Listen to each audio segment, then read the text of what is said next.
Olá, seja bem-vindo ao Pod Manhã, o podcast da maternidade e da família. Hoje eu tô com um cara aqui que é muito fera. Ele é baiano, ele se formou em Maceió, minha terrinha. Ele é o Braulino Peixoto. Seja bem-vindo, Braulino. Olá, muito obrigada por esse espaço. Aqui hoje a gente vai ter a oportunidade de discutir muitas coisas relacionadas ao papel da mulher, ao papel da mãe e como é que o ser humano que coexiste entre mãe e mulher pode dividir, né, essas condições e que seja uma divisão saudável. Sim, sim. Você tem, eu te acompanho, né? Eu consumo muito o seu conteúdo. Legal. E eu sei que daqui vai sair coisas boas. Que bom, fico feliz. Me fala um pouquinho quem é o Braulino Peixoto. Pois é, eu tenho uma história com São Paulo porque eu nasci, na verdade, em São Caetano do Sul. Ah, você é daqui de São Sim, Paulo, sim. você não é baiano? Meu pai era operário aqui. E a minha história começa por uma determinação de destino através da forma afetiva quando meus pais se relacionavam. Porque minha mãe teve muita dificuldade de algum modo se adaptar ao frio de São Paulo nos anos 80, vamos dizer assim, e ela decidiu voltar para a Bahia. E meu pai decidiu largar tudo em nome da família que ele queria constituir com ela. Que legal. Então ele tomou uma atitude. É de São Caetano. Sim, São Caetano do Sul. ABC Exatamente. Paulista. Nasci que lá. E aí, mas minha cultura, minha formação é toda da Bahia, de fato. A minha primeira infância eu passei no interior da Bahia, na Chapada Diamantina. E tem uma ligação e um vínculo com essa região até hoje. Um vínculo muito forte, diga-se de passagem. Sou apaixonado pela Chapada Diamantina e hoje eu trabalho como um ativista tentando pensar a lógica da mãe natureza. Sim. Mas hoje eu divido meu trabalho com agendas mensais aqui em São Paulo. Passando por Salvador e também trabalhando em diversos lugares na Bahia, no interior da Bahia. Legal. Você tem uma história bem bacana com a sua mãe, né? Que acho que foi a sua base ali, a sua força que te incentivou a estudar e tudo mais, né? Sim. Minha mãe é uma figura muito especial para mim. Ela conseguiu imprimir aquilo que a gente chama de lambida narcísica, que é quando a mãe investe realmente o senso de acreditar que o filho vai prosperar e vai realizar algo. E aquilo me instigava de algum modo, me enchia de diversas maneiras, em termos assim de que era prazeroso buscar aquele senso de vitória. E ela foi para mim o que eu chamaria de terapia do exemplo, porque eu assistia muito pequenininho. A pessoa que eu vi, minha mãe não canta, tá? Mas a pessoa que eu vi pela primeira vez com o microfone na mão foi ela. Ela fazia discursos belíssimos assim para plateias, estimulando coisas na área da educação, e eu achava aquilo incrível. No final do ano, quando chegava perto assim de formaturas, eu me lembro que fazia uma fila na minha casa de pessoas que iam para ela constituir a base de um discurso de formatura, de pessoas que precisavam falar em público. E aos poucos eu fui aprendendo a rascunhar também com ela. Eu costumo brincar que eu aprendi a falar em público através dos ensinamentos da escola e da universidade dela, enquanto mãe. Desculpa, sua mãe, ela é formada? Sim, ela é professora, ela é assistente social, ela se formou como assistente social depois da maturidade, depois de ter criado os filhos, por exemplo, depois que o filho mais velho dela, que sou eu, já era psicólogo, por exemplo. Legal. Mas ela tem toda uma jornada na educação, nessa parte de ensino, de pedagogia. É uma pessoa muito voltada para as questões da filantropia, da ideia do altruísmo, de doar para o outro, como uma ideia de multiplicar o que você tem dentro de si. E ela tem essas formações também. Que legal. Agora, uma pergunta, assim, você acha que as mulheres hoje, elas estão com mais medo de encarar uma gestação, de ter um filho? Sim, essa pergunta é muito interessante, porque dá para a gente discutir muitas coisas. Primeiro que se a gente for pensar há 3, 4 décadas atrás, as oportunidades e o espaço que hoje a mulher tem, que, diga-se de passagem, foi conquistado a duras penas, não foi doado, Sim. não foi presenteado, foi uma conquista. Muitas mulheres queimaram os sutiãs, literalmente, para que esse processo aconteça hoje.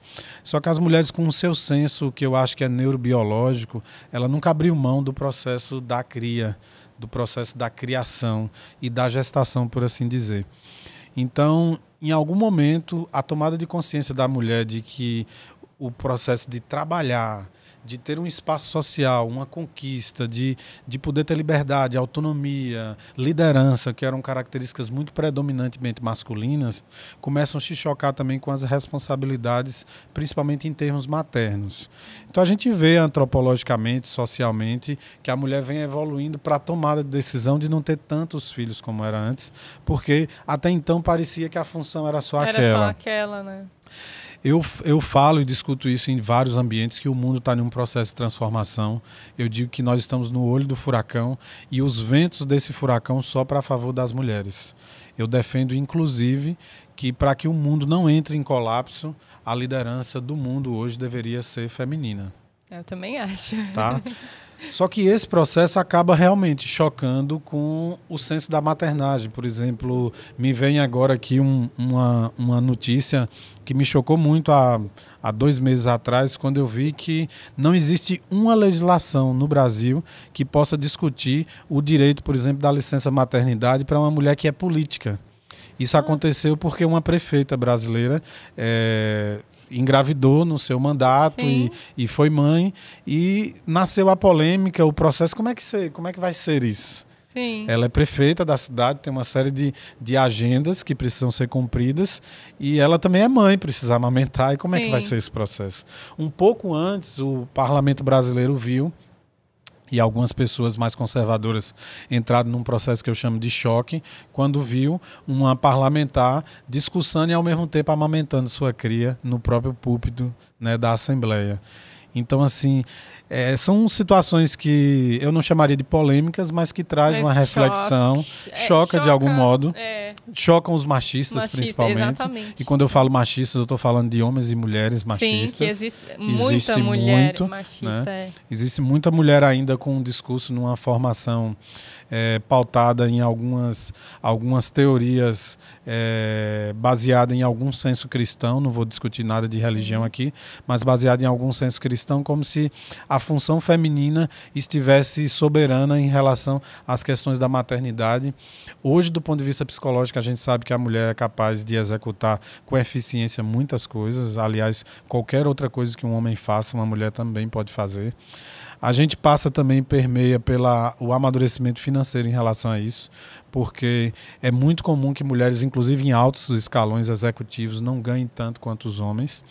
Eu digo que isso é um processo de negociação, que às vezes a mulher, pela ideia da conquista, acaba flexibilizando um pouco mais, e na verdade o mercado é cruel, o homem é o lobo do homem, então acaba que quem está na mesa de negociação vê nisso uma oportunidade de ter uma mão de obra extremamente qualificada por um preço um pouco melhor, né? Isso acontece desde as grandes multinacionais até empresas de pequeno e médio porte no Brasil e pelo mundo afora. Então, assim, a mulher hoje vive essa divisão, né, entre essa conquista de espaços, de oportunidades. Eu estou falando aqui agora, por exemplo, com uma mãe de um bebê que está aqui constituindo um diálogo e, de algum modo, teve que se desdobrar para que você estivesse aqui conversando comigo, enquanto você tem a certeza e segurança que a sua cria está bem. Né? Eu costumo dizer que isso fica muito mais fácil da seguinte maneira. Se eu colocar aqui na palma dessa mão liderança, autonomia, força, garra, eu estou falando de algumas características, e se eu colocar na outra mão ternura, amor, compaixão, acolhimento, me parece que se eu lhe perguntar onde é que estão as características masculinas e femininas, fica muito claro para um conceito teórico. Então, hoje em dia, eu costumo dizer que as mulheres conseguiram abarcar isso e unir características que antes eram predominantemente masculinas, e as mulheres hoje conseguem desempenhar muito bem esses dois papéis, e está faltando a segunda etapa do processo. Nós, homens, desenvolver o senso de sensibilidade para que a gente possa ter, de fato, sem nenhum medo de mexer com a masculinidade, porque quem quiser ressignificar sua masculinidade não será por isso. Tá? É uma desconstrução, né? Porque isso vem muito da família, aí tem a adolescência. Acho que os homens também sofrem muito com essa coisa de provar que é macho. Sim, né? Sofrem. Não pode chorar. Sofrem. E acho que agora tá tendo um pouco dessa mudança, que homem também chora. Homem pode ser sensível, pode dizer que ama, pode se despedir e beijar o rosto do amigo, beijar o pai. Dar um abraço e beijar o pai. né? Verdade. Acho que hoje está mudando, mas antigamente as pessoas eram muito duras, né? Eu tive essa conversa com meu marido outro dia. Uma pessoa de 30 anos, nos anos 90, parecia que já tinha 50 anos, sim, né? sim. Hoje, uma mulher com 30 anos não quer casar ainda. Sim, não né? viveu isso, né? E aí o homem que desenvolve esse perfil, que ele decide acolher características de sensibilidade, do próprio acolhimento, da própria capacidade de pensar em uma lógica de ternura, de cumplicidade, ele começa a se tornar um ser humano um pouco mais encaixado para esse modelo da mulher moderna.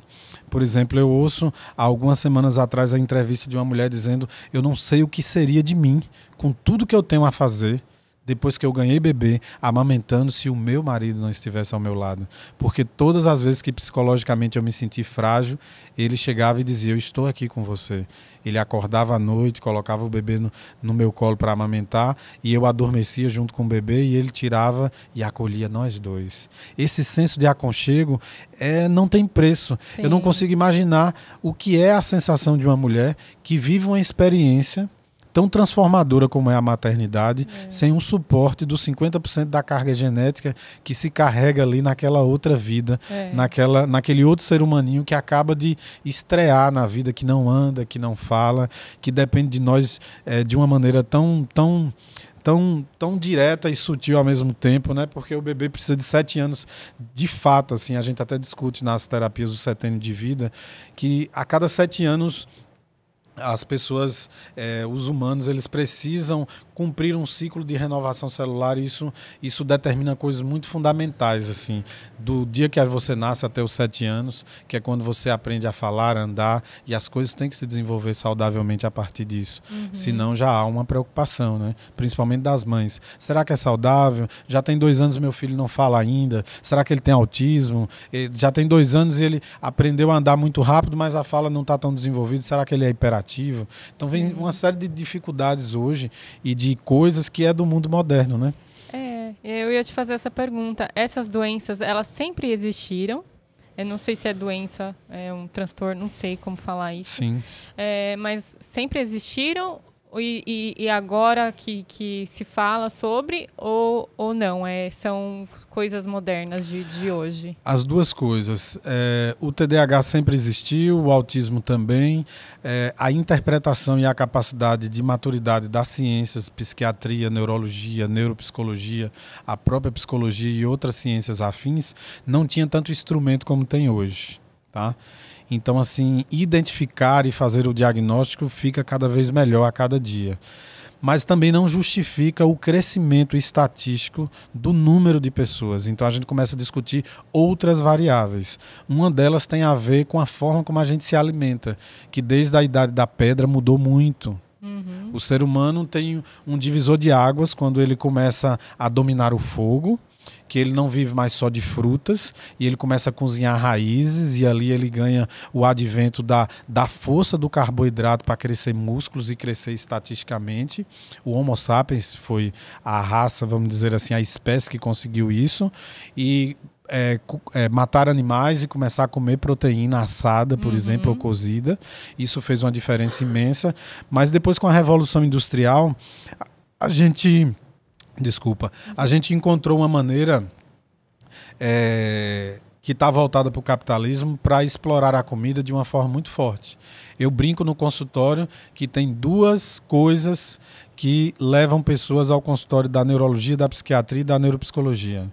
É achar que amor e comida são coisas inofensivas. E elas não são inofensivas. Elas não são. Eu ouvi em uma das suas entrevistas você falando sobre uma pessoa que tem TDAH, por exemplo. Sim. Ela precisa também se regrar com a alimentação. Sim. Eu defendo muito claramente isso porque o nosso maior objeto de estudo hoje é a atividade elétrica do cérebro, que foi negligenciado durante muitos anos pela ciência. Tá? O nosso cérebro é 1,5 kg de gordura, que recebe com prioridade tudo que a gente come. tá? Ele não só recebe com prioridade, mas ele recebe a grande maioria, de 25% a 30% do que a gente come vai para o cérebro. Depois o resto do corpo. Então, assim, o cérebro, silenciosamente, ele recebe o impacto positivo ou negativo de uma alimentação desregrada ou uma alimentação saudável, tá? O que é que acontece hoje nos transtornos mentais? Por exemplo, o TDAH, ele gera uma atividade elétrica irritada. Essa atividade elétrica, ela não tem a conformação, a morfologia, por assim dizer. O desenho dela não é o esperado, não é um desenho baulado. Ela vem irritada. Então, assim, quando você come alimentos que são psicoestimulantes, isso tudo piora. Tá? Então, assim, a qualidade do que você come impacta diretamente no comportamento desajustado do TDAH e do autismo, principalmente. Tá? Isso a ciência já sabe e a cada dia novas pesquisas surgem provando. Outra coisa interessante sobre isso é que o fato do indivíduo fazer um exame de sangue e descobrir que ele não tem a doença celíaca, que é quando você tem reações estomacais, você tem reações intestinais principalmente, e você ou tranca, você fica com o intestino lento, ou você tem muita diarreia, os bebês às vezes apresentam isso até com o próprio leite materno. Sim. Se você não tem essas reações, não significa que você não possa estar irritado do ponto de vista cerebral. Porque o cérebro é um órgão silencioso quando o ataque é nele. Ele anuncia o ataque do corpo inteiro, menos o dele. Olha que coisa curiosa. Então, assim, hoje a gente defende claramente que o pilar de um tratamento saudável começa pela alimentação. E as pessoas que têm transtorno alimentar, o que faz? O transtorno alimentar, ele é uma derivação de um transtorno ansioso. Tá? Eu costumo brincar e dizer que a ansiedade é uma mãe de vários filhos. Então a ansiedade ela deriva o transtorno obsessivo compulsivo, ela deriva a crise de pânico, que é quando você tem uma sensação avassaladora que você pode morrer no próximo minuto, parecendo que sua vida está escorregando pelos seus dedos como uma areia que foge ali. A síndrome de pânico é o medo de ter medo. É o medo de ter aquela sensação novamente. Então você começa a criar várias estratégias que não são adaptativas à sociedade, como, por exemplo, não sair de casa, depois não sair do seu quarto, depois tentar se adaptar para não sair da própria cama, porque a sensação que dá é que se você sair, você vai ter uma crise. Sim. Tá?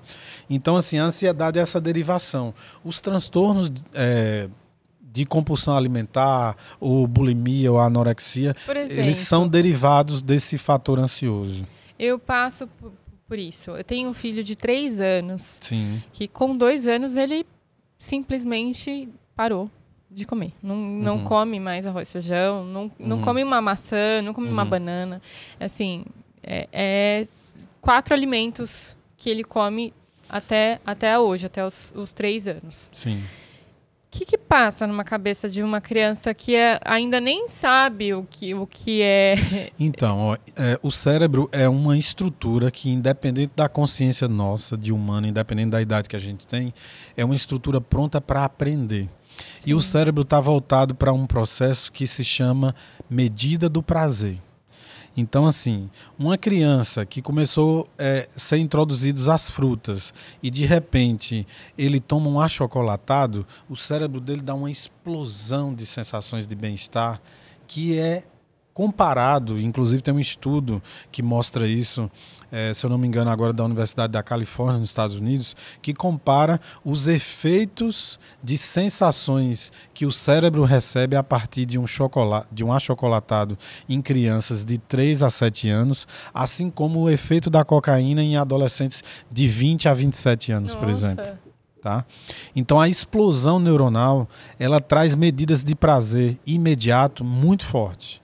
Então não é a criança em si, é o cérebro dela que começa a perceber. Vira um vício. Vira um vício. Tudo que você tem um benefício imediato, que você não sabe o quanto você vai pagar depois de consequências sobre aquilo, é uma relação drogadita. Então a comida, ela estabelece uma relação drogadita se você ingere só coisas que te trazem uma medida de prazer imediato. Tá? Então o chocolate ele apresenta isso a partir do conteúdo da cafeína, do leite e do açúcar misturado. Quer ver outra coisa extremamente curiosa? Na natureza não há alimentos que são gordurosos e doces ao mesmo tempo. Quando você mistura a gordura com o doce, você dá um tilt no cérebro. Ele não consegue perceber o senso de saciedade. É por isso que todo mundo senta com um pote de sorvete e não consegue parar. Porque o cérebro não consegue interpretar senso de saciedade. Porque o sorvete é uma estrutura de base gordurosa, doce. Doce. Por exemplo. Então, estimula a compulsão. Eu não sei exatamente qual foi o alimento que o seu filho foi apresentado, mas provavelmente ele está recebendo uma explosão de sensações de prazer que, do ponto de vista comportamental, ele está entendendo que ele está ganhando. Porque ele bate o pé, ele se nega a comer por algumas horas, o coração da mamãe aperta. Isso aí não pode ter sido algum trauma, de repente? Com algum tipo de alimento? É uma possibilidade. E aí trava. É uma possibilidade, mas assim, os alimentos, eles são estímulos que sempre vencem porque a gente tem um instinto de vida acima de tudo. Então a criança que for submetida a um período de abstinência onde ele não vai receber a comida que ele está acostumado, em algum momento ele vai ceder e vai comer. A questão é que essas crianças, elas também têm um poder de interpretação dos próprios pais. Então ela acredita piamente que o pai vai ceder e que ela vai ganhar. E geralmente ela ganha de verdade. Tá vendo, meu amor? Tá? Isso envolve a outra etapa do que a gente vai constituir aqui, que é a ideia da gestação do amor, que é uma teoria absurdamente simples sobre a afetividade humana. Porque a gente entra nas relações afetivas sem saber como ela funciona, exatamente de olhos vendados, como se você estivesse entrando no Maracanã em um final de campeonato brasileiro. E aí você está lá tomando bolada para lá e para cá e você não sabe qual é o mecanismo de funcionamento daquele jogo. Tá? Eu defendo que o amor, como o maior valor relacional entre as pessoas, ele tem mecanismo de funcionamento igual à gravidade. Existe uma estrutura física que comanda. Você não pode ver, não pode tocar no amor, mas ele influencia você fortemente. Então, por exemplo, qual é uma das coisas que mais acontece nas relações pais e filhos? Nós somos educados de forma cristã a amar os nossos filhos sobre todas as coisas. O que poderia acontecer na educação brasileira, mundial, se os filhos amassem os pais sobre todas as coisas, já que eles devem a vida a esses pais? Sim. Afinal de contas, quem é que está mais preparado para receber e administrar de forma assertiva, madura e saudável um sentimento afetivo? É uma mãe de 27 anos, de 30 anos, ou um garoto de 2 anos, de 3 anos que só está pensando na medida do prazer imediato? Ele não tem formação ainda nem para fazer abstração. O que é fazer abstração? É ter a capacidade de se olhar no futuro e ver uma coisa bacana. Então a gente começa a ter maturidade lá depois dos 7 anos de idade, quando a gente consegue entender que a gente pode se privar de uma coisa aqui para ter um benefício lá na frente, que é futuro, é uma coisa da imaginação. É a abstração. Você tem que se jogar no futuro, projetar aquela possibilidade. As crianças muito pequenininhas, elas não conseguem fazer isso, porque o cérebro não está maduro para tal. Ela consegue pensar no momento do aqui e do agora. Para ela não existe passado nem futuro, existe o presente no exato momento que a linha do tempo está passando sobre ela. E o que é que coordena a vida dela? Medida do prazer. Porque a natureza estabeleceu, Aline, a medida do prazer como um senso de sobrevivência. Os bebês amamentam porque toda a sexualidade dele, toda a sensação de prazer está focada na boca naquela altura quando ele nasce. E por isso ele mama. Aí quando um garoto é introduzido a uma mamadeira, que a sucção é muito mais fácil e ele tem uma explosão de sensações, principalmente se essa mamadeira tiver açúcar e for doce, ele nunca mais vai querer mamar na mamãe. Porque não tem a mesma instância do prazer. Essa instância de prazer, ela da mamadeira é superior, entende? Entendi. E a mamadeira é a primeira introdução que pode ir dando distorção, porque a alimentação saudável nem sempre é tão atraente, gostosa ou prazerosa, ou dá uma explosão elétrica cerebral de imediato, como você sentiria com alimentos industrializados, inclusive alguns industrializados produzidos especificamente para crianças. Tá? Sim, eu falei ontem com uma entrevistada sobre isso, porque às vezes os pais não têm essa informação, vê lá suquinho do Bob Esponja. Deve ser bom, é para criança, né? É só a gente lembrar da propaganda do Nescau, né? Nescau, bebida que dá energia. Energia que dá gosto, tá aí, falou o nosso cineasta aqui. Então tem muita coisa por trás disso. Quando o TDAH não era divulgado, a sensibilidade alimentar não era divulgado, a irritabilidade, então você via um garoto com o perfil total na propaganda do Nescau, pegava bike, não tinha noção de limite, e corajoso, e pulava a rampa, e fazia mountain bike, enfim, aquilo parecia a expressão do saudável. Quando o processo começou a aquecer demais e entrar em um padrão desajustado, que os pais perderam o controle, começou a haver reflexões a respeito disso. Né? Até que ponto é saudável? Onde é que está o nosso limite? Onde é que a gente vai chegar com isso? Né?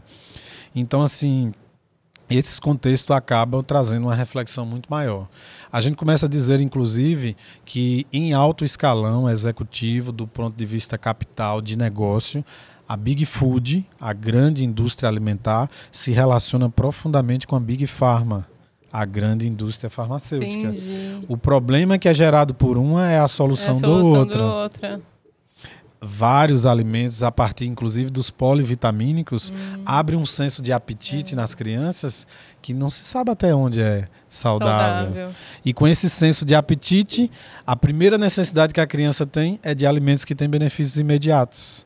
E aí, em algum momento, esses alimentos vão gerar desajustes, como a gente tem hoje crianças diabéticas, com uma diabetes adquirida pelo excesso, né, pelo comportamento alimentar, pelo uso de carboidrato em exagero, inclusive à noite. E aí você já tem garotos com triglicérides, enfim, com marcadores biológicos da saúde altamente desajustados. A obesidade infantil é um fator. Quando você vê uma criança que está acima do peso, o cérebro dela já inflamou há muito tempo. E é preciso discutir isso. O que é gordura, obesidade, o que é neuroinflamação nas crianças? Porque o bebê até então, até o primeiro ano de vida que ele cresce e dobra de tamanho e peso, vê o bebê todo rechonchudinho, cheio das dobrinhas, é sinônimo de saúde. Sim. E até que ponto vai isso? Né? Quando a criança começa a andar, a caminhar, qual é o padrão? Né? Por exemplo, hoje em dia eu tenho crianças que receberam o diagnóstico de TDAH com 5 anos e elas andam regularmente de segunda a sexta 5 quilômetros. Quando os vizinhos sabem disso, não, esse terapeuta tá maluco, como é que uma criança vai fazer um treino de performance desse? Só que a energia dela natural, o cérebro dela suporta. Entendi. Eu tenho crianças que pedalam e os pais não suportam ir junto, vão no carro, numa moto, em alguma coisa que possa acompanhar o ritmo, porque a performance dela é superior. Nós temos vários problemas na vida adulta de pessoas que são TDAH que não foram diagnosticados corretamente. Pois é. E que gera diversos desajustes, tá? Diversos desajustes. Então, assim, são coisas que ao longo da história que você vai iluminando com a consciência, a tomada de consciência, e vocês mamães que estão em casa aí, vale muito a pena observar isso. A gente não pode deixar de falar aqui no programa hoje, por exemplo, da poluição eletromagnética, Aline. Nossa, Submeter criança às telas precocemente, seja do tablet, do celular, da própria TV, já traz um processo que a gente precisa refletir. O metaverso está aí, a gente vai falar mais profundamente em um outro programa, hein, Raul? Mas as crianças, por exemplo, o seu filho, para ele vai ser extremamente natural entrar em um universo paralelo que é o metaverso. Porque já existe um ensaio de metaverso na divisão de base que são nas nossas crianças. Sim. A gente vai ter dificuldade de entrar, para eles já vai ser uma coisa natural. Né? Então, por exemplo, você pega o game Roblox. É um processo que é um ensaio do metaverso. A criança entra, cria o próprio videogame dela, estabelece coisas, pode comprar roupa, pode comprar sapato e paz em você. Tem custos na criptomoeda para a criança que é mais caro do que o sapato aqui fora. E a gente sabe o quanto é caro roupa infantil. Sim. Quanto é caro. Aliás, quanto tudo infantil tudo é caro. Muito caro, né? No mundo virtual, no processo que está chegando aí para a gente, vai ser mais caro ainda. Oh, meu Deus. Essa é a tendência. E como desconstruir, de repente, uma criança, como você disse, que já tem o cérebro inflamado, né? Sim. Como desconstruir isso? Como reeducar essa criança? Perfeito, perfeito.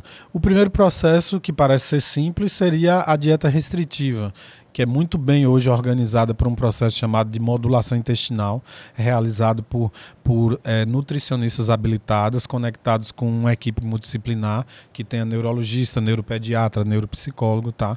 Essas nutricionistas, elas têm várias técnicas que envolvem desde do povoamento de uma microbiota com micro-organismos no intestino mais saudáveis, que vão permitir que a digestão e a absorção, principalmente, dos nutrientes seja de forma adequada.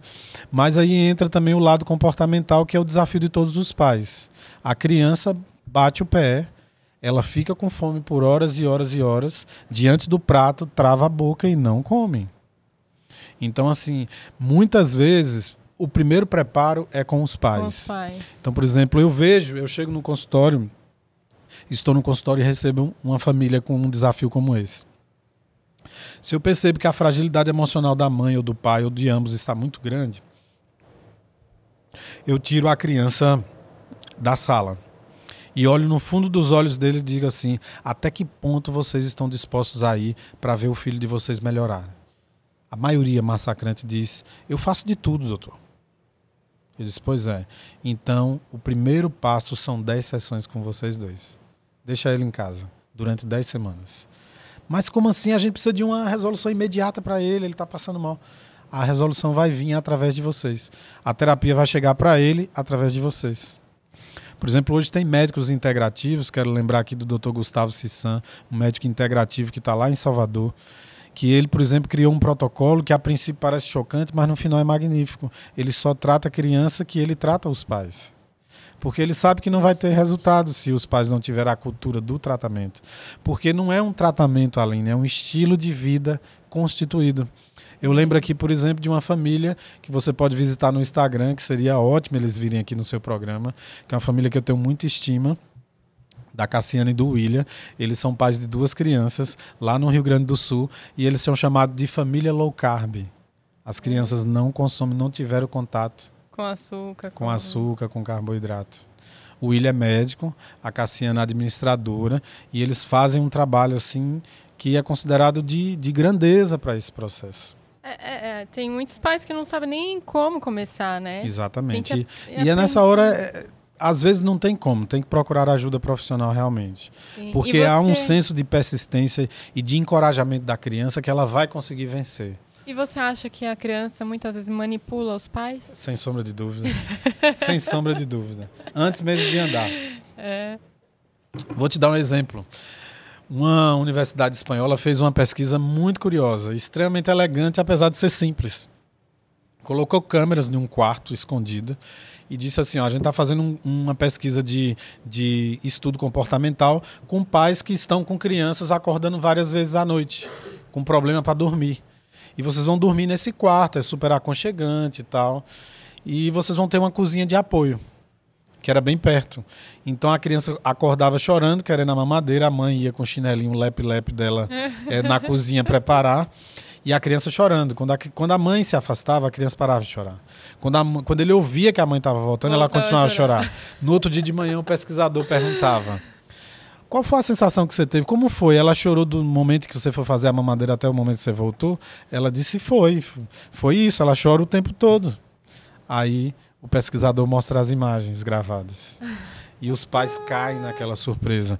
Então, crianças a partir de 1 ano de idade já têm um cérebro perspicaz, suficientemente capaz de constituir um estado de domínio sobre os pais.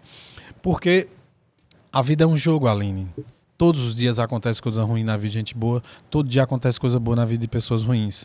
Nós tivemos uma educação que ensina que a bondade é a escala máxima, é a diretriz, é a bússola. E de fato é, mas não é a única diretriz, não é a única bússola. Eu costumo brincar que a bondade na nossa sociedade é um degrau disfarçado de elevador.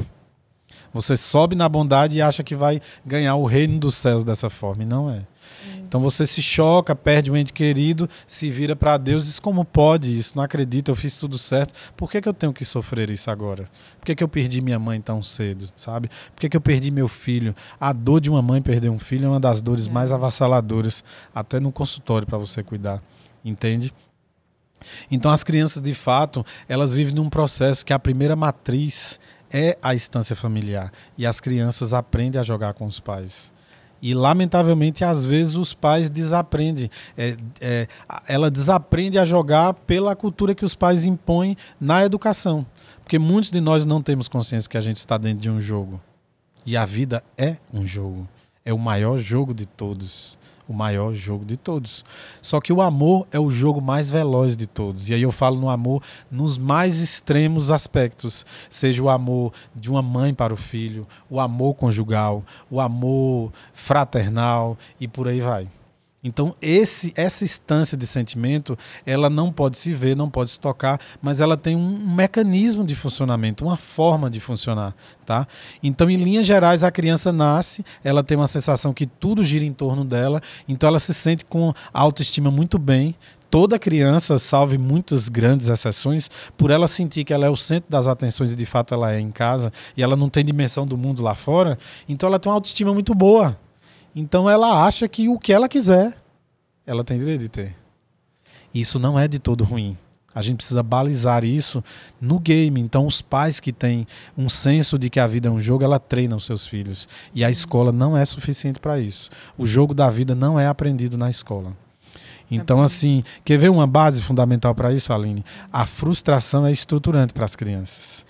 Eu já pude muitas vezes dar ao meu filho o que ele desejou passeando no shopping. E planejei ele criar a expectativa da hora que entrou, da hora que foi embora, ao saber que ele não ia ganhar. É um treinamento. Isso. É um treinamento. E as crianças, de fato, se você deixar, manipulam. Porque elas estão para jogar. Elas estão para jogo. Vou te falar que tem um jogador bom em casa, viu? Eu não tenho dúvida. Eu não tenho dúvida, não tenho dúvida. E isso tem muito a ver também com o processo de memórias genéticas que a gente poderia falar aqui, porque os nossos filhos, eles, sem sombra de dúvida, precisam nascer em uma versão superior a nós. Eles precisam ser assim. Nós somos um processo de aprimoramento constante. Então, assim, quando você, lá em Maceió, há 1 ano e meio atrás, gestou o seu segundo filho, não é isso mesmo? Terceiro. O seu terceiro filho, naquele momento, a memória do ovário que foi, do óvulo que foi fecundado, ele traz toda uma história de maturidade, de sofrimento, de bem-estar, de prazer, que a Aline viveu. Não se sabe exatamente o que é que o papai transmite à medida em que a célula reproduzida masculina é produzida no momento do ato sexual. Mas o óvulo feminino tem a idade da mãe. Olha que coisa curiosa. Então, imagine agora uma história difícil e traumática e delicada de uma mãe que sofreu determinadas coisas. Algum substrato disso está na memória genética guardada que vai passar para o filho, mas muitas vezes com um mecanismo de defesa. E aí, por exemplo, já se discute hoje em dia que o exagero que nós fizemos, nossa geração, por exemplo, de pessoas que têm de 30 a 40 e às vezes até 50 anos, do exagero que fez de achar que era inofensivo tomar 2 litros de Coca-Cola todos os dias, as crianças meio que nascem com intolerância, por exemplo, à cafeína. E isso não é de todo mal, é meio que um mecanismo de defesa porque o pai já exagerou no passado. Entendi. Consegue entender? Entendi. Então passa muito por esses contextos. E aí as nossas crianças realmente elas nascem com velocidade de processamento um pouco maior. Antigamente as crianças precisavam de 7 dias para abrir o olho. Elas já nascem de olho aberto, dando língua ao papai, a mamãe e o obstetra sorrindo na sala de cirurgia ou de parto, enfim. Então isso é muito interessante de se destacar também. E um outro assunto que você fala que eu acho sensacional, que é assim... Como preparar a mulher para não cair em relacionamento abusivo? Ah, perfeito. Isso tem muito a ver com o processo da gestação do amor. A maioria de vocês mulheres na nossa sociedade, ela foi seduzida para uma instância e uma dimensão do amor que representa exatamente isso, uma dimensão do amor. Não significa que seja a única. Tá? Então, essa dimensão de amor é aquela da dedicação máxima, como se fosse a melhor versão feminina. Tá? Então, a mulher, a grosso modo, ela é seduzida a encontrar um parceiro e se dedicar inteiramente àquilo. Um outro fator muito interessante é que as mulheres elas se constituem nas relações afetivas pensando sempre na longevidade. E nós, homens, pensamos na experiência. A diferença é bem grande. E como... Me explica um pouco mais isso. Perfeito. Nós homens pensamos em encontrar alguém e viver a experiência daquela noite, daquele dia, sem fazer uma projeção abstrata. Ah, sim. O homem já é, hoje vou ter um encontro e pronto. Exato, a mulher já está pensando em casar. Antes disso ela resiste. Da minha vida. Antes disso ela resiste. O homem tenta, se aproxima, conversa. Ela não sei se vou, não sei se vai dar certo, não sei se isso é arriscado, não sei se ele é uma boa pessoa. Sabe? A mulher sempre está com o pé atrás na ideia de que ela pode estar indo para um processo que pode significar uma armadilha. Porque o homem tem esse papel de buscar isso e ele pode estar pensando tão simplesmente na coisa superficial e seduzir. Agora, por um outro lado, o homem pensa isso o tempo inteiro porque ele tem medo, muito medo. O maior medo dos homens em relacionamento afetivo é a traição. Sim. De ser trocado, de ser mexido na honra, isso é muito forte. Então, relações superficiais podem dar um certo alívio a princípio nisso. Só que a relação superficial pode começar a ganhar rotina. E chega um momento que ele percebe que ele tem que assumir, porque já tem uma rotina, as pessoas já percebem que ele está todo dia na porta da casa daquela menina, então ali está rolando alguma coisa que ele precisa assumir. Então chega um momento que a sequência de rotina, que começou a ficar bom para ele e começou a fazer muitas vezes, é melhor ele assumir logo do que... Porque não dá mais para ele voltar atrás e dizer não, foi só uma experiência como você estava todo dia na casa dela. Sim. Ela está com outra, ela trocou você. Então ele assume aquilo pelo aquele motivo. Isso tudo são movimentos inconscientes, tá? A mulher não, ela resiste um pouco mais, fica com a guarda bem suspensa por dois motivos. O primeiro deles é porque ela pode ter visto uma pessoa e uma mulher que ela tem referência afetiva, às vezes é a própria mãe, ter passado por um relacionamento em que a mulher sofreu muito. Então ela começa a ter esse mecanismo de defesa. Só que aí chega uma pessoa que começa a se mostrar um pouco diferente e também ela começa a sentir coisas diferentes. Então ela decide dar uma chance para aquele processo. E geralmente quando ela se entrega para essa chance, ela já vai de guarda baixa, porque ela já pensou até no altar. E esse é o desafio. Porque em termos inconscientes foi impresso isso. As mulheres estão mudando muito essa percepção. Então ela entende hoje que ela precisa batalhar para ter autonomia. Por exemplo, eu ouço muito no consultório mulheres hoje que são mais amadas do que amam nos relacionamentos. E eu defendo que essa estrutura de relação afetiva ela é mais saudável, é bem melhor. Então ela diz assim, eu aprendi com minha mãe, no auge do sofrimento dela, ela olhava chorando para mim e dizia, nunca diga ao homem que ama ele primeiro do que ele te diga. Então, assim, era uma expressão artesanal, mas tem um fundo de verdade muito profundo, porque a declaração do amor naquela altura, ela pode, de muitas maneiras, baixar muitas outras guardas. Porque quando a mulher diz isso, tem todo um simbólico. Não a mulher, o ser humano diz isso, tem todo um simbólico. Ele diz assim, eu estou pegando meu coração pulsante e estou botando na tua mão. Cuide dele porque eu estou confiando que você fará isso. Entende? Então, voltando para o amor, é como se fosse uma balança. Você vai botar pesos afetivos, essa balança tem 20 quilos. Se você bota 12, para o outro só resta botar 8. Não há o que fazer. Entende? Então, a partir dessa lógica, você tem ali o papel de alguém que investe mais, bota mais energia, e o outro que recebe e gosta também. Só que bota um pouco menos de energia e para essa pessoa está determinado o papel administrativo de conduzir a relação. Por exemplo, a pessoa mais amada diz, eu quero ir para a praia nesse domingo. A outra estava pensando em ficar no Ibirapuera, debaixo de fazer um piquenique e tal. Não, mas eu vou para a praia, se você quiser vir comigo. A outra, poxa, que rude. Podia ter... A gente já foi 3 finais de semana para a praia, ele quer ir de novo. Aí a pessoa pensa, mas entre eu ficar lá no Ibirapuera sozinho e ele na praia, eu vou com ele. Não é o que eu queria, mas é melhor estar com ele do que estar sem, mesmo que seja no lugar que eu escolhi. A pessoa vai tirando o eixo de prioridades dela e colocando do outro. Então, assim, as relações abusivas, Aline, ela tem uma correlação de domínio e de dominado.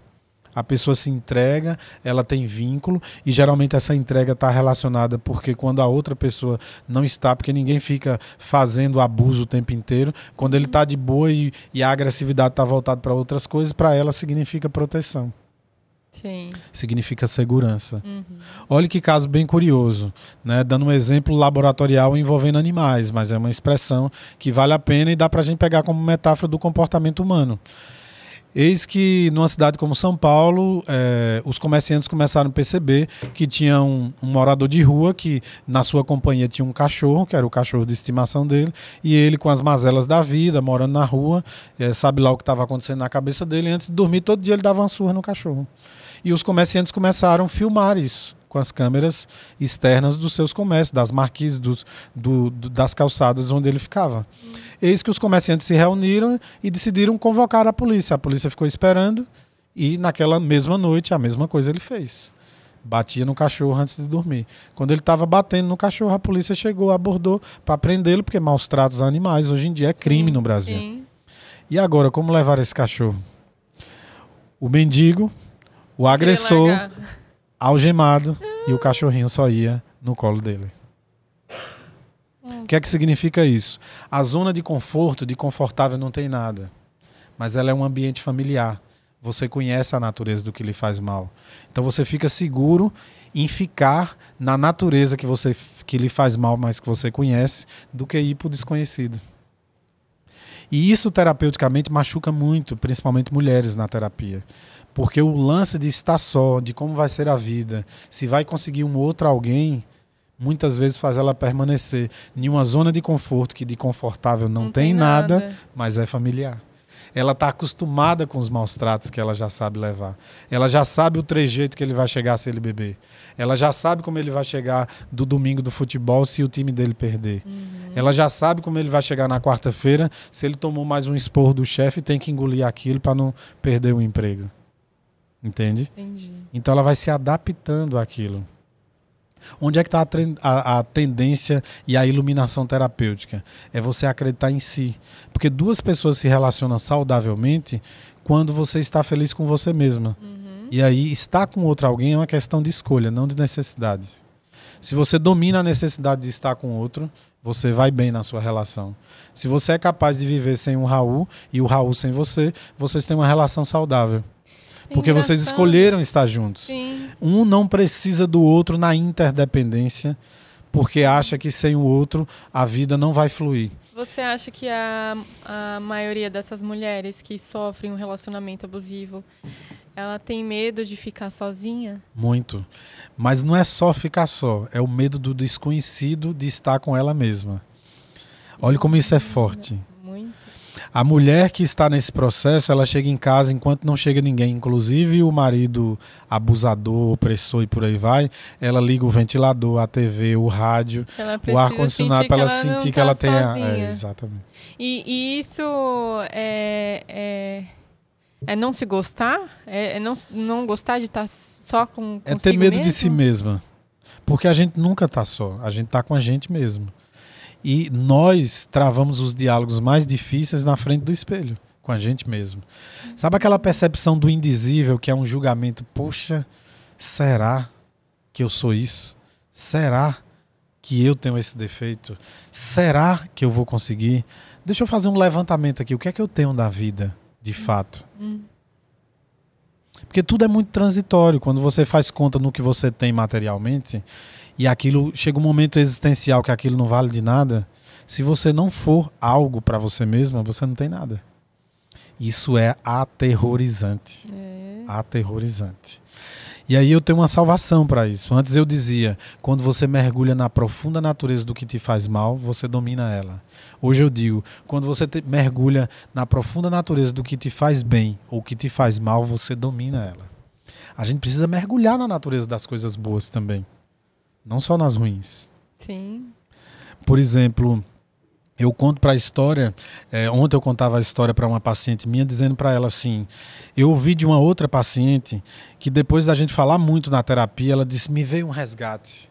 Eu amava, no domingo à tarde, que o sol entrava às 3 horas da tarde no meu banheiro e eu tomava um banho demorado, lavava o cabelo, passava bucha na minha pele. Depois eu hidratava minha pele, vestia um roupão e ficava na cama olhando para o teto sem fazer nada. Aquilo era muito terapêutico para mim. Aí eu falava para ela, qual é a coisa simples que você fazia que você talvez não faça mais? De imediato a resposta é a mesma, deve ser a sua agora. Eu não sei o O que é essa coisa absurdamente simples que eu fazia e que agora eu não faço mais? A gente vai instigando, falando de coisas. Ela disse, nossa, lembrei. Eu amo caminhar, sem ter tempo. Eu fui para uma viagem internacional, eu caminhei 31 quilômetros na cidade, porque eu amava fazer aquilo. O olho brilha, a pessoa começa a sorrir. Então, assim, sabe qual é a coisa que você fazia antes, que lhe dava? Qual era a válvula de escape nos momentos mais difíceis que representava o seu suspiro? Sabe? O seu alívio. Porque mais profundamente simples, todo mundo tem algo para fazer. E naquela hora, você está, sem perceber, com você mesmo de verdade. Você é aliada do seu ego. Você está com a sua profunda natureza e ela, naquele momento, decidiu dar um alívio e não está te atacando. Sensacional. Impactante, né? Muito. E aí, por que a gente precisa fazer essa relação mente e corpo o tempo inteiro? Porque as nossas células, Aline, têm o poder de bisbilhotar tudo que a gente age e faz. E as nossas células é o nosso grande primeiro reino. Seus primeiros filhos não são seus 3 filhos aqui de fora. São suas células que crescem com você, amadurecem com você, junto com suas emoções. Muitas vezes, quando essa mulher vai tirando o eixo de prioridade dela, essas mães, ela começa a perder credibilidade com as células dela, porque ela pensa inconscientemente sozinha. Não, meu filho está pequeno, ele vai crescer, eu vou voltar a fazer o que eu gosto. É só um momento, é uma fase. E aí vai chegando outras demandas. E ela vai se anulando. Mais e mais. Chega um dia que uma célula especificamente decide dar o grito de misericórdia. Ela se reproduz sem respeitar o código genético da dona. E aí ela multiplica, e multiplica, e multiplica mais uma vez. E de algum modo, em algum momento, aquele conglomerado de novas células forma uma tumoração. E o próximo objetivo dessa tumoração é vascularizar, porque ele quer mandar os seus filhos para um outro momento. E em um outro momento, depois que ele vasculariza, ele começa a ter a ambição de ser um outro ser humano com autonomia, dentro de um outro. Isso, do ponto de vista psicossomático, é o nascimento do câncer. Nossa. Então, assim, é muito comum você pegar mulheres com histórias afetivas muito devastadoras que foram mal resolvidas, porque a terapia resolve isso. Mulheres, mamães, a terapia resolve. Terapia é a arte de acabar com pendências. Então, é muito comum mulheres que viveram situações afetivas avassaladoras, de traição e coisa que o valha, de relacionamentos abusivos que não conseguiu sair em tempo, desenvolver um processo, por exemplo, do câncer de mama. Estava ali dentro dela. Porque, de algum modo, o nosso peito, ele é uma central de emoção muito forte. Né? A gente sabe que as emoções são constituídas eletricamente por uma configuração muito específica e através de neurotransmissores, são pequenas substâncias químicas no cérebro. Mas de algum modo roda algo aqui no peito. A gente sente quando as emoções são muito fortes aqui. Sim. Então não há o contrário de se dizer, e a ciência é que precisa se desdobrar, como é esse processo psicossomático, psiconeuroimunológico, desse centro de emoção rodar aqui no peito. Né? E essas mulheres, quando passam por isso, é muito avassalador. É muita terapia para tirar do... Sim. Eu tenho muitos colegas que trabalham no centro de oncologia, eles dizem, a gente olha na enfermaria para as mulheres que estão na quimioterapia e a gente sabe quem vai dar a volta por cima pelo olhar. Ah, é? É. Tem uma mulher forte ali guardada, que está pronta para sair. Se revelando. E onde não tem no olhar essa mulher se revelando, lamentavelmente, ela... possivelmente nos próximos dias, meses ou nos próximos anos será vítima, será vítima do processo. Agora, mudando um pouco de assunto, assim, existe vários tipos de pessoas, né? Tem aquela pessoa que é pesada, que reclama de tudo, e tem as pessoas que são mais leves, mais zen. O que tem de diferença? O que tem de diferente em uma pessoa para outra? Que legal você perguntar isso. Milton Erickson foi um psiquiatra americano que ele deu uma nova roupagem à hipnoterapia. Porque Freud, antes de morrer, disse: quem conseguir pegar o ouro da psicanálise, juntar com a prata da hipnose, tem a terapia perfeita. Milton Erickson obcecou por isso. Então ele era um exímio observador, como qualquer psicanalista é, mas ele começou a dar uma nova roupagem ao jeito da hipnose. Então ele tornou a hipnose uma coisa que não era impositiva. E foi ele que descobriu, Aline, que nós temos maneiras e jeitos de ter, hoje em dia a gente chama de mindset, mas jeitos de configurar os nossos pensamentos. Então tem pessoas que são extremamente redutoras do positivo, né? Você tem uma notícia boa, a pessoa fala, foi uma notícia boa, mas a alegria de pobre dura pouco, já a economia cai, a inflação sobe, tá tudo terrível. Mas o inverso também é verdadeiro e perigoso tanto quanto. Né, que são as pessoas do mundo da Poliana, né, do mundo de Alice, de dizer, e aí, tá tudo bem? Tá tudo bem. Sempre. Como assim? Você tá no consultório, a sua família tá ali destroçada, e aí como é que você não sente nada? Não, tá tudo bem. Então a gente costuma dizer também que o pior de todos os sintomas é a ausência de todos eles. Então a pessoa que tá ali no meio do furacão, tá dizendo que tá tudo bem, é preocupante também. Entende? Assim como aquela que não sabe reconhecer e celebrar. Mas isso são jeitos, modelos mentais que vão se enrijecendo em algumas pessoas, entende? Tem umas pessoas que fica mais amarga. Sim. E outras que conseguem levar com mais... Sim, com mais leveza. E no fundo, as duas estão pedindo socorro, você acredita? Acredito, super. Augusto Cury sempre diz, né? Eu sou um profundo admirador da obra dele. Ele diz: por trás de alguém que fere, sempre haverá alguém ferido.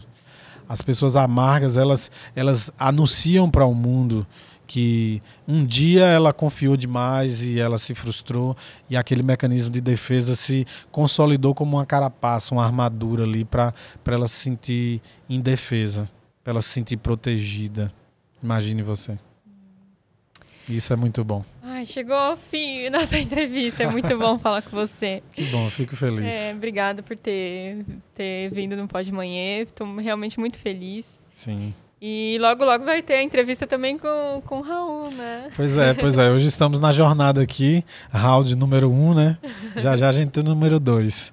Eu estou muito feliz com esse espaço que vocês abriram. O meu lema de vida é devolver pessoas ao caminho da felicidade. Eu tenho entendido que esses canais têm feito um trabalho social gigante. Na pandemia foi o alívio, foi o bálsamo de muita gente. Eu recebo muita mensagem de pessoas falando exatamente isso, o quanto poder ter a possibilidade de estar adentrando o mundo através de entrevistas, de conversas, de pessoas consideradas normais, que não são grandes atores globais ou pessoas que estão na mídia o tempo inteiro, mas que têm um recado a passar. E essa ideia de poder usar isso tudo como veículo para chegar na casa dessas mamães que estão aí exatamente agora com seus filhos amamentando e pensando na perspectiva de quando é que elas poderão estabelecer um senso de equilíbrio e cuidar um pouco delas para tomar aquele banho de sábado tranquilo com o sol entrando pela janela. A notícia que eu tenho para trazer é que tudo passa. A mudança é uma instância de todas as coisas. Confie e persevere. Persistência, Aline, é a insistência de acreditar em si mesmo. Um abraço no coração de todos. Muito obrigada, Braulino. Tchau, pessoal.